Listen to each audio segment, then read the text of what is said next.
Ada yang mengikuti mereka sejak langkah pertama masuk ke alas Purwo. Dan ketika mereka menyadarinya, sudah terlambat untuk lari. Udin sudah lama merencanakan liburan ini. Dia bosan dengan rutinitas kantor yang membosankan, macet di Jakarta yang tak pernah berakhir, dan kehidupan perkotaan yang semakin sumpek. Dia butuh sesuatu yang beda, sesuatu yang bisa membuatnya merasa hidup lagi.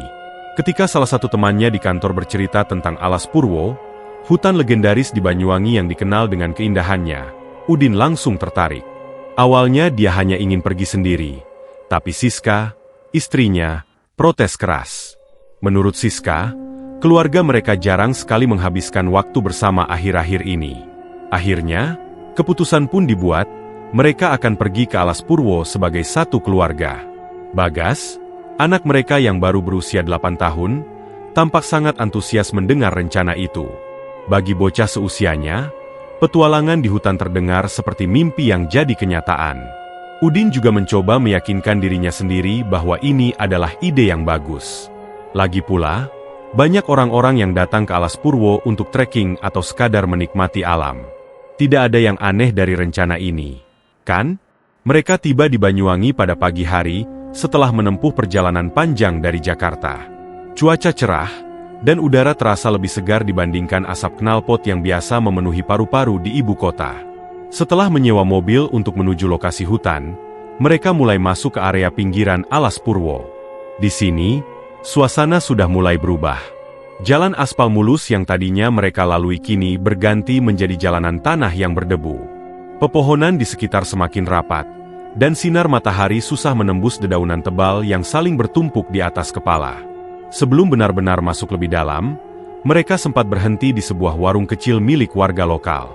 Warung itu tampak tua dan usang, tapi makanan yang disajikan lumayan enak. Saat itulah Udin mendengar beberapa warga membicarakan tentang alas Purwo. Ada yang bilang hutan itu angker, ada yang berkata kalau banyak orang hilang di sana, bahkan ada yang menyebut soal penunggu gaib yang tidak suka diganggu. Udin hanya mengangkat bahu mendengarnya. Dia pikir semua itu cuma mitos kampungan. Lagi pula, masa iya ada tempat wisata yang benar-benar berbahaya? Pasti cerita-cerita horor itu hanya alat untuk menakut-nakuti agar orang tidak seenaknya masuk ke hutan. Setelah makan siang, mereka melanjutkan perjalanan. Udin sengaja memilih area yang agak jauh dari keramaian, karena dia ingin pengalaman yang lebih privat. Mereka membawa tenda, makanan, air minum, dan perlengkapan lainnya. Semua direncanakan dengan matang. Namun, semakin dalam mereka masuk ke hutan, semakin sunyi suasana di sekitar. Suara burung yang awalnya ramai kini berangsur-angsur menghilang. Bahkan angin yang biasanya menerpa pepohonan kini, seperti lenyap begitu saja. Hanya ada kesunyian yang aneh, seolah-olah seluruh hutan sedang mengamati mereka. Saat sore tiba, mereka memutuskan untuk mendirikan tenda di dekat sebuah pohon besar yang tampak tua. Udin merasa lokasi itu cukup strategis, dekat dengan sumber air kecil yang mengalir pelan di sisi hutan. Siska membantu mengeluarkan barang-barang dari tas carrier mereka, sementara Bagas bermain-main di sekitar tenda. Anak itu tampak senang, berlarian ke sana kemari sambil tertawa-tawa. Namun, ada sesuatu yang aneh dengan cara Bagas tertawa. Suaranya terdengar berbeda. Lebih tinggi, lebih tajam, seperti bukan suara anak kecil biasa. Ketika malam mulai turun, suasana berubah semakin suram. Api unggun yang mereka nyalakan tiba-tiba padam tanpa alasan yang jelas. Udin mencoba menyalakannya lagi, tapi api enggan menyala meski mereka sudah menggunakan korek api berkali-kali. Siska mulai merasa tidak nyaman. Dia sering melihat bayangan-bayangan hitam bergerak cepat di sudut matanya. Tapi saat dia berbalik untuk memastikan, tidak ada apa-apa di sana. Udin mencoba meyakinkan dirinya sendiri bahwa semua ini cuma sugesti. Mungkin karena lelah setelah seharian berjalan, atau mungkin karena cerita-cerita horor yang dia dengar di warung tadi. Namun, ada satu hal yang tidak bisa diabaikan. Suara-suara aneh mulai terdengar dari kegelapan. Ada desisan pelan, tangisan samar-samar, dan langkah-langkah kaki yang terdengar seperti berasal dari arah yang berbeda-beda. Semua itu membuat bulu kuduk Siska berdiri. Dia mencoba menenangkan diri dengan berpikir bahwa itu cuma suara alam. Tapi di dalam hatinya, dia tahu ada sesuatu yang tidak beres. Sesuatu yang tidak bisa dijelaskan dengan logika.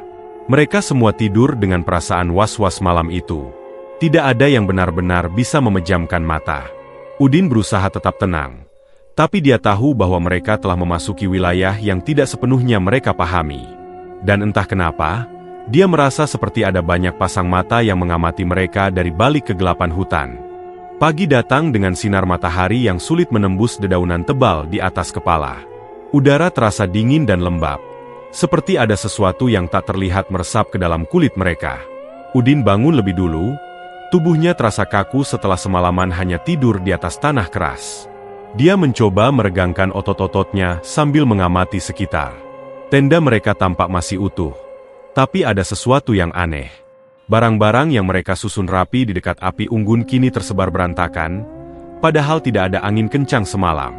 Botol air minum plastik yang tadinya tertutup rapat kini terbuka, isinya tumpah begitu saja ke tanah. Siska juga bangun tak lama kemudian.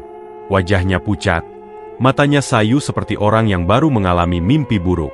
Dia langsung memandang ke arah Bagas, anak mereka, yang sedang duduk diam di bawah pohon besar tempat mereka mendirikan tenda. Anak itu tidak bergerak sama sekali, hanya menatap lurus ke arah pepohonan dengan ekspresi kosong. Siska merasa ada yang salah.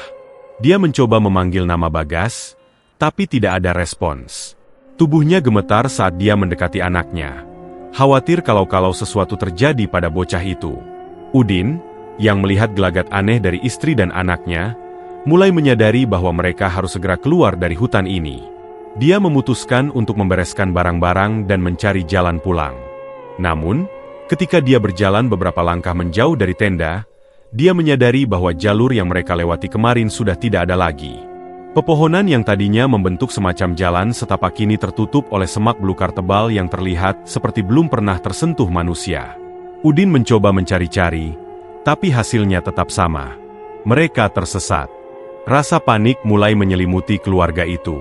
Udin berusaha tenang, meski dalam hati dia merasa ada sesuatu yang tidak wajar sedang terjadi. Perasaan itu semakin kuat ketika dia melihat sosok kakek tua muncul tiba-tiba dari balik pepohonan. Kakek itu tampak aneh, dengan pakaian compang-camping yang tampak seperti sudah bertahun-tahun tidak dicuci. Kulitnya keriput, matanya cekung, dan tubuhnya kurus kering seperti tulang yang dibalut kulit. Dia tidak berkata apa-apa, hanya berdiri diam di bawah sebuah pohon besar yang tampak lebih tua daripada pohon-pohon lain di sekitarnya. Siska dan Udin saling berpandangan, mencoba memahami apa yang sedang terjadi.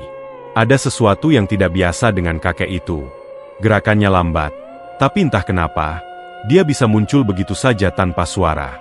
Kakek itu menunjuk ke arah pohon besar tempat dia berdiri, lalu mengangkat tangannya seolah-olah memberi isyarat agar mereka mengikuti. Udin ragu, tapi Siska merasa tidak punya pilihan lain. Mereka butuh bantuan, dan kakek itu sepertinya satu-satunya makhluk hidup yang mereka temui di hutan ini. Mereka mulai berjalan mengikuti kakek itu. Jalan yang mereka lalui semakin sempit dan gelap, seolah-olah pepohonan di sekitar semakin merapat, mencoba menelan mereka. Suara-suara aneh mulai terdengar lagi, desisan pelan, bisikan halus yang tidak bisa dimengerti, dan sesekali jeritan samar yang membuat bulu kuduk merinding. Langkah-langkah mereka terasa berat, seperti ada beban tak kasat mata yang menekan tubuh mereka. Saat itulah Siska mulai melihat bayangan-bayangan hitam besar bergerak cepat di antara pepohonan. Bayangan itu tampak seperti manusia, tapi bentuknya tidak jelas. Kadang-kadang mereka berdiri diam, kadang-kadang mereka bergerak seperti sedang menari. Aroma anyir darah mulai tercium, meskipun mereka tidak bisa melihat dari mana bau itu berasal. Udin mencoba meyakinkan dirinya sendiri bahwa semua ini cuma ilusi, tapi ada bagian dari dirinya yang tahu bahwa ini nyata. Ini benar-benar terjadi. Bagas, yang selama ini diam, tiba-tiba mulai berbicara sendiri. Dia tertawa pelan, seperti sedang bermain dengan seseorang. Ketika Siska menoleh, dia melihat anak itu berbicara dengan teman imajiner yang tidak terlihat. Bahkan, Bagas tampak seperti sedang bermain petak umpet, berlarian kecil di antara pepohonan. Siska ingin menegur, tapi sesuatu menghentikannya. Ada sesuatu yang aneh dengan cara Bagas tertawa. Terlalu tinggi, terlalu tajam, seperti bukan suara anak kecil biasa. Akhirnya, mereka sampai di lokasi yang ditunjuk oleh kakek tua itu. Pohon besar yang tampak sangat tua berdiri tegak di tengah area yang agak terbuka. Akarnya menjalar ke segala arah, seperti tangan-tangan raksasa yang siap mencengkeram siapa saja yang mendekat. Di sekitar pohon itu, ada jejak-jejak kecil yang tampak seperti bekas sesaji, bunga-bunga kering, abu kemenyan, dan beberapa benda lain yang tidak bisa mereka kenali. Kakek itu berdiri diam di bawah pohon, lalu menunjuk ke arah akar-akar yang menjalar di tanah. Isyarat itu jelas. Mereka harus melakukan sesuatu di sana. Udin merasa tidak nyaman, tapi dia tahu mereka tidak punya pilihan lain. Mereka harus mengikuti instruksi kakek itu jika ingin keluar dari hutan ini. Siska mulai mengeluarkan barang-barang dari tas carrier mereka.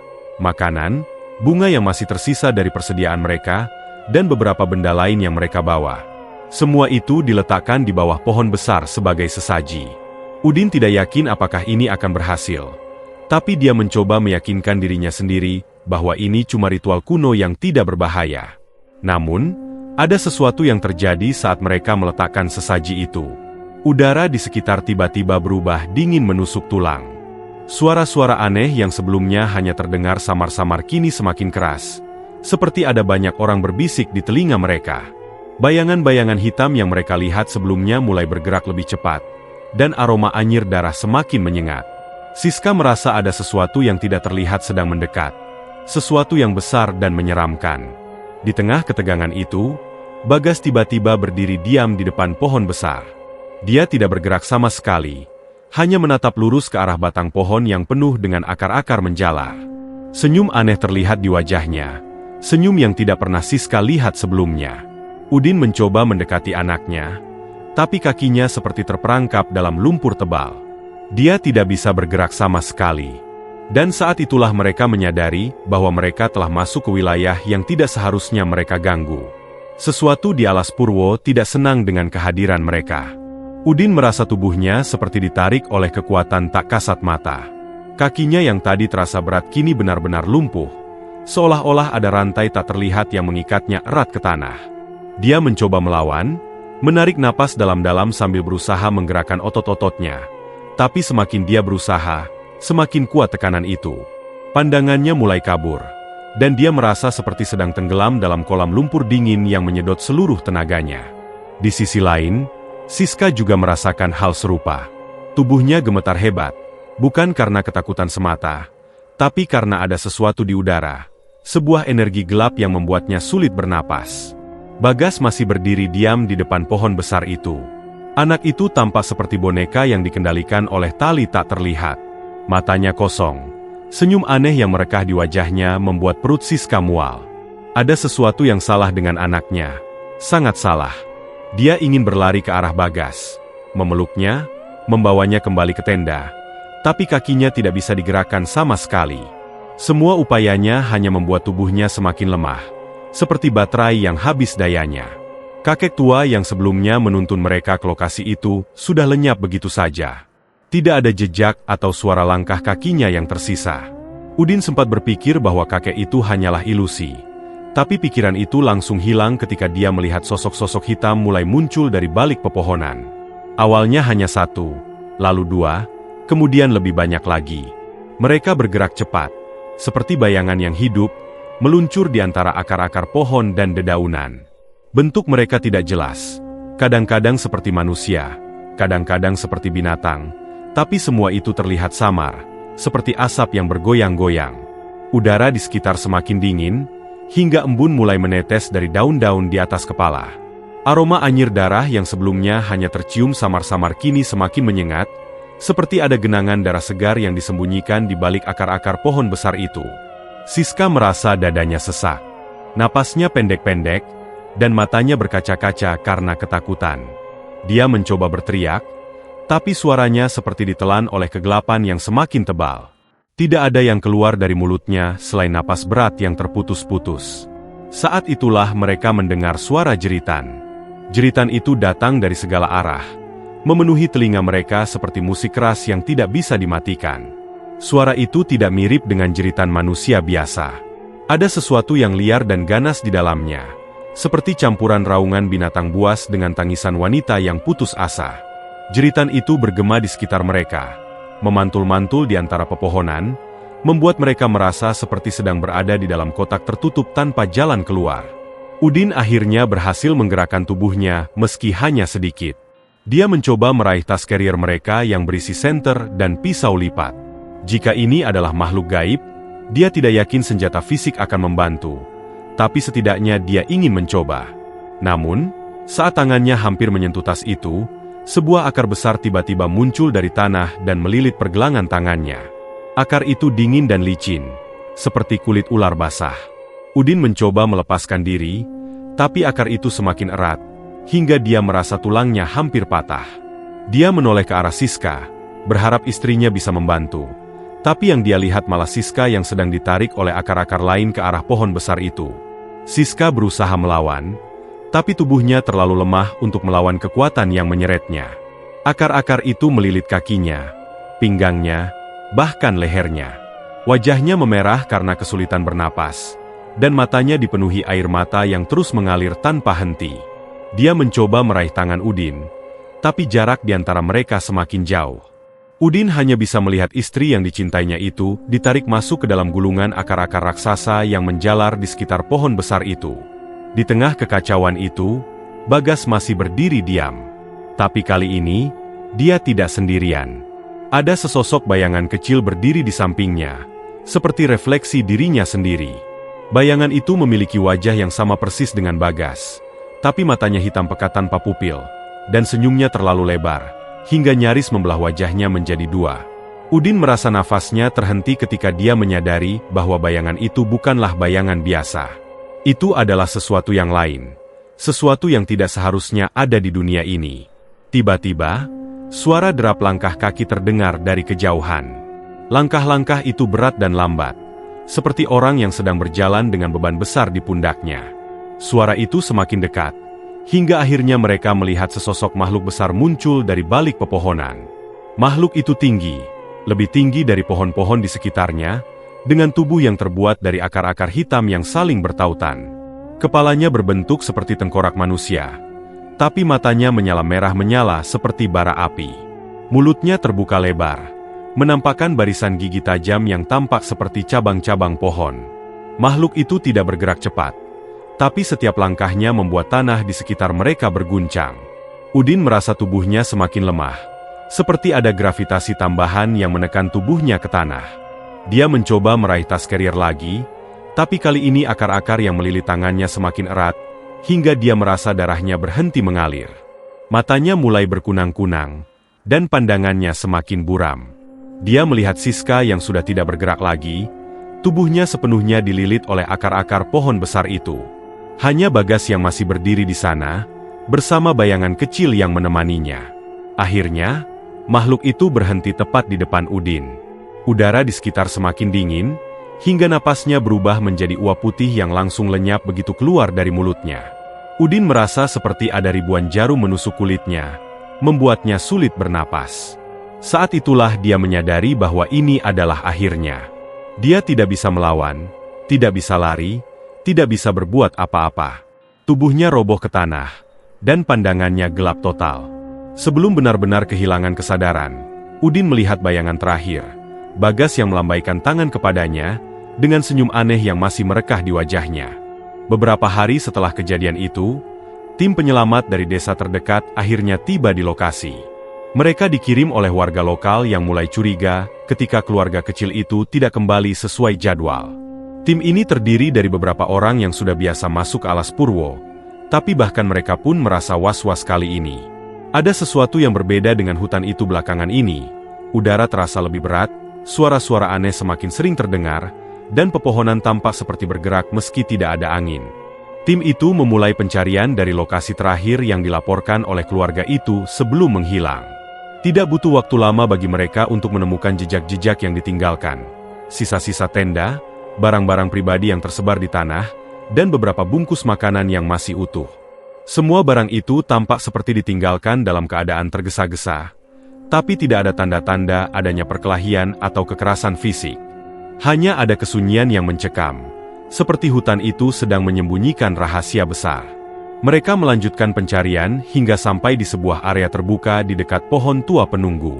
Di sana, mereka menemukan barang-barang lain yang lebih mengkhawatirkan. Sesaji yang belum sepenuhnya habis, abu kemenyan yang masih hangat, dan jejak-jejak kecil di tanah yang tampak seperti bekas tapak kaki anak kecil. Namun, tidak ada satupun jejak manusia dewasa di sekitar lokasi itu. Tidak ada tubuh, tidak ada darah, tidak ada apapun yang bisa menjelaskan apa yang terjadi pada keluarga itu. Salah satu anggota tim mencoba mendekati pohon tua penunggu, tapi dia langsung mundur begitu melihat sesuatu yang aneh di akar-akarnya. Akar-akar itu tampak seperti baru saja tumbuh, melilit erat satu sama lain seperti tali tambang raksasa. Bahkan ada beberapa akar yang tampak basah, seperti baru saja direndam dalam air. Aroma anyir darah yang menyengat membuat mereka semua menahan napas. Salah satu anggota tim mengusulkan untuk segera meninggalkan lokasi itu, tapi pemimpin tim bersikeras untuk tetap mencari lebih banyak petunjuk. Namun, semakin lama mereka berada di sana, semakin jelas bahwa ada sesuatu yang tidak beres. Suara-suara halus mulai terdengar dari balik pepohonan. Bisikan-bisikan yang tidak bisa dimengerti, tawa pelan yang terdengar seperti milik anak kecil, dan langkah-langkah kaki yang terdengar seperti datang dari segala arah. Beberapa anggota tim mulai merasa pusing, seperti ada tekanan tak kasat mata yang menekan kepala mereka. Bahkan pemimpin tim, yang biasanya tenang, mulai terlihat gelisah. Akhirnya, mereka memutuskan untuk meninggalkan lokasi itu tanpa membawa apa-apa selain barang-barang pribadi keluarga itu. Tidak ada mayat, tidak ada bukti konkret tentang apa yang terjadi. Mereka hanya bisa melaporkan temuan mereka kepada warga lokal, yang langsung memahami apa yang terjadi. Bagi warga sekitar, cerita seperti ini bukanlah hal baru. Banyak orang yang masuk alas Purwo tanpa izin atau tanpa menghormati aturan gaib hutan itu, dan nasib mereka selalu sama. Hilang tanpa jejak. Beberapa minggu kemudian, cerita tentang keluarga itu mulai menyebar di kalangan penduduk setempat. Konon, ada yang mengaku melihat sosok anak kecil bermain di antara pepohonan di malam hari. Anak itu tampak seperti Bagas, tapi ada sesuatu yang aneh dengan matanya. Hitam pekat tanpa pupil, seperti mata boneka yang rusak. Kadang-kadang, orang-orang juga mendengar suara tertawa pelan yang terdengar dari kejauhan, tapi ketika mereka mencoba mencari sumbernya, tidak ada siapapun di sana.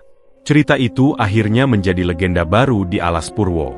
Warga lokal mulai memperingatkan para pengunjung agar tidak masuk terlalu jauh ke dalam hutan, apalagi jika mereka berniat mendirikan tenda atau melakukan aktivitas yang dianggap mengganggu penunggu gaib. Mereka percaya bahwa keluarga itu telah menjadi bagian dari hutan itu sendiri, anggota baru dari dunia gaib yang menjaga alas Purwo. Tapi bagi mereka yang nekat masuk ke hutan tanpa mengindahkan peringatan, nasib tragis serupa mungkin menanti. Hutan itu tidak pernah memaafkan mereka yang melanggar aturannya, dan penunggu gaibnya tidak segan-segan mengambil nyawa sebagai hukuman. Beberapa bulan kemudian, seorang pemuda yang sedang berjalan di tepi hutan melihat sesosok anak kecil berlari ke dalam pepohonan. Anak itu melambaikan tangan ke arahnya, seolah-olah mengajaknya untuk mengikuti. Pemuda itu, yang tidak tahu apa-apa tentang legenda alas Purwo, langsung berlari masuk ke dalam hutan tanpa ragu. Dia tidak pernah kembali lagi.